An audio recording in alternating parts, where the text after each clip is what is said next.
Bonjour à toutes et à tous et bienvenue dans cette nouvelle vidéo de développement Odoo avec Nalios.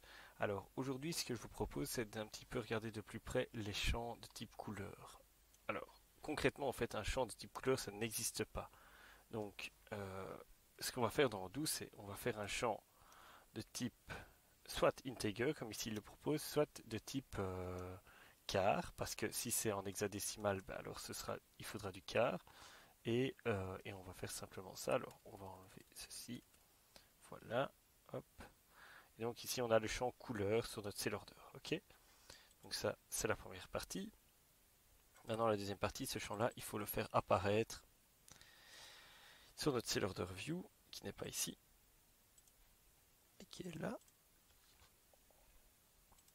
Ça, c'est pas normal. Ça, ici, hop, field, et hop, couleur. Et on referme. Alors, si on fait ça, bien sûr, de base, qu'est-ce que ça va faire? Ça va simplement mettre un champ. Je suis en train de vous ouvrir la vue. Hop, on voit que ça charge, voilà. Donc ici, on va maintenant sur le cell order. Et comme vous voyez, le champ couleur, c'est quoi? C'est un champ qu'on pourrait écrire comme ça. Mais bon, ça ne va pas nous arranger, c'est pas ce qu'on veut. Donc, pour ça, on va ajouter un widget. Et c'est là que ça devient intéressant sur Odoo.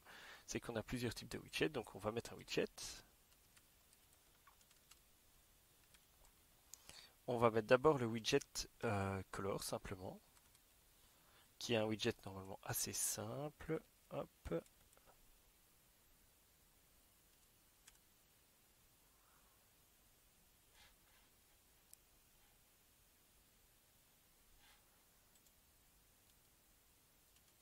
Voilà. On va relancer ça. Alors vous allez voir la différence directement. Voilà.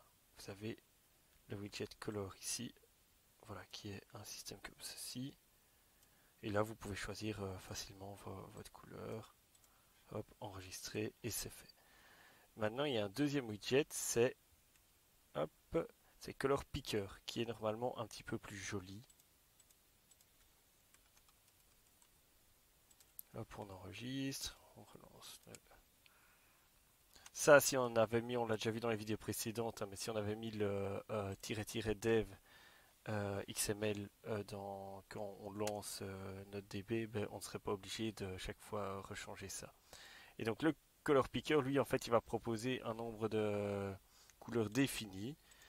En fait, ce qui va permettre, enfin, souvent dans pas mal de business, en fait, de contenir le nombre de couleurs, etc. Et d'avoir quelque chose d'assez standardisé.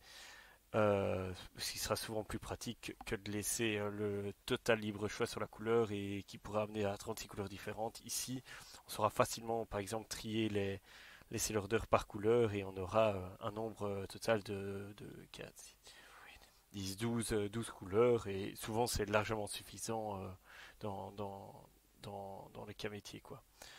Donc voilà, je vous ai un petit peu montré ce qu'on savait faire avec deux widgets de couleurs et donc j'espère que ça a été intéressant pour vous. Et si vous avez des questions, vous n'hésitez pas, vous les posez en commentaire. Et sinon, on se revoit dans une prochaine vidéo. Merci, au revoir.